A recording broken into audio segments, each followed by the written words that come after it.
Roger, thanks for dropping by. I'm sure some people just like making work for me, but when people suggest things and I mull it over and think, actually that's not a bad idea, then the work has to be done.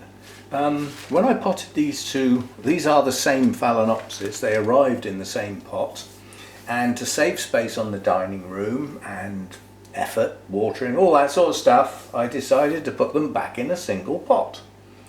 And it was suggested to me that as the whole store-bought Phalaenopsis being grown in the home is a bit of an experiment, because that's not how I normally grow, why don't you do the experiment properly and put them in separate pots with a different media?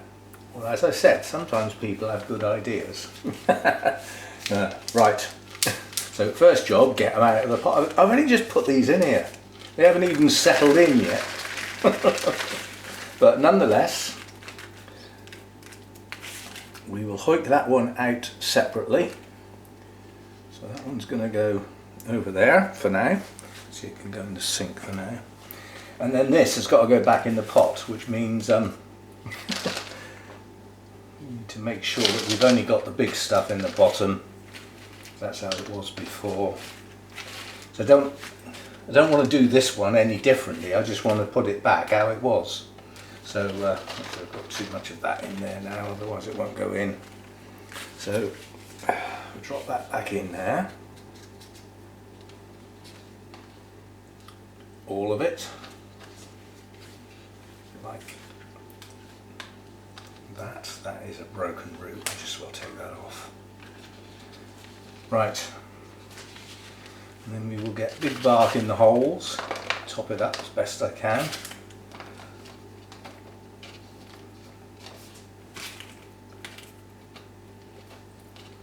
I don't mind with Phalaenopsis if there's some gaps. If there's some air gaps and I haven't got bark touching every single root, it really isn't the end of the world with Phalaenopsis. They don't mind.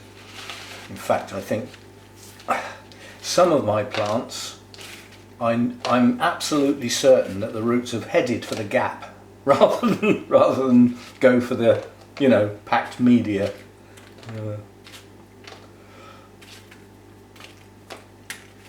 Right, so that's all the big stuff back in. Just give that a tap, make sure it sort of settles itself down in the gaps. And then all this lot has got to go in on the top. And this was the mix of, there's still some big stuff in there, but this is mainly the Burnham's bark mixed with cocoa husk. Yeah, the idea was that this media with the cocoa husk mixed in would stay moist longer. And being that they're growing in the home, and certainly at least this time of year with the heating on, the top of the pots were drying out badly when the bottom of the pot was still wet.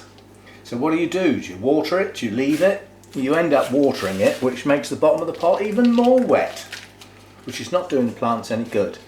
So the idea was to have a media at the top of the pot that retains moisture better, but the bottom of the pot will retain next to none because it's the large chunky bark. And certainly when it's new, you've got a job to make it wet. Water just runs off of it. Right, so that's that one back in its original pot. Right, now this mix here, which I was drying off because it was left over from last time, and I know this is going to look bad, but I'm not going to waste this. That's going back in there. It's been in that pot for about a day. It's not exactly done any harm, is it? Right, but unfortunately, the idea now is not to do that. The idea now is to pop this one up in something different. That's something different I will have to get ready. I'll be back. Okay, so this was the suggestion that was made. Why don't you put one of the Phalaenopsis just in the cocoa husk and see if it is any better, any worse, no different, as an experiment. And I agree that that's not a bad experiment to do.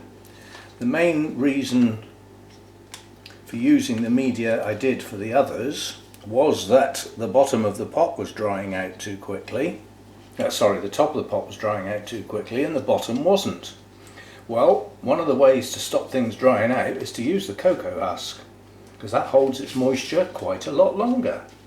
So let's put the whole plant in that and see if it generates a better root system. That's the theory. It's not going to be very easy to get this media where I want it because it's wet.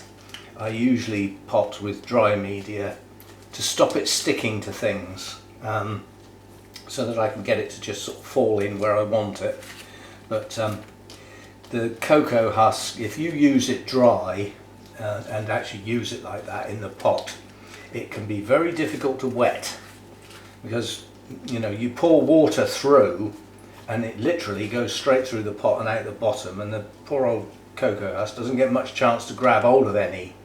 In fact, if you ever do pot with this stuff dry, I would suggest you actually stand the pot right up to the top of the pot in water for a while and allow the cocoa husk to really soak it in. That way it'll stay wet. Once it gets wet, it stays wet for a reasonable amount of time. But yet again, if you let it totally dry out, it takes a bit of getting wet again. So right, that's one side done.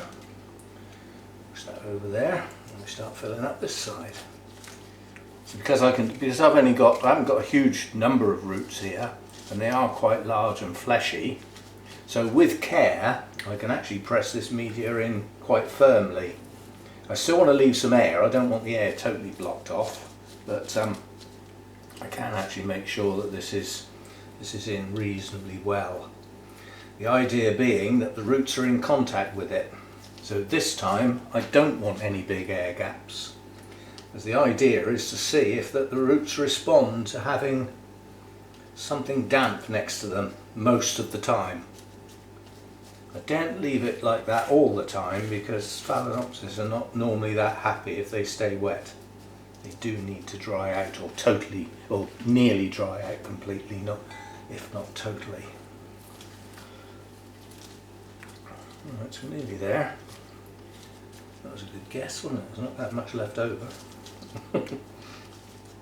Now, I'm not very good at guessing the amount I need, because obviously I have to put it into soak and then it's wet. What I don't use is now wet. I can't put it back in the bag. I have to sort of dry it off again, or think of something else to repot. Right, how are we doing? That's not bad.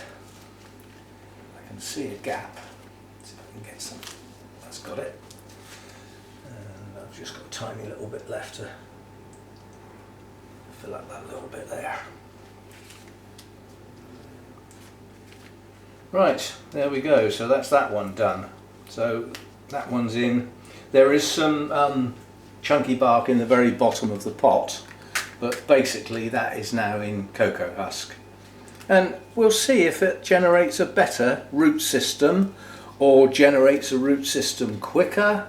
We'll just have a look and see how much difference that makes, if any. And if you don't try these things, you don't know. And thanks for the suggestions. Actually, several people suggested that. And there we go. Your idea is now a reality. Don't expect it every time though. It just happened to be something that perhaps I should have thought of myself, quite honestly. But anyway, it's done now, and we'll see how it gets on. See you again.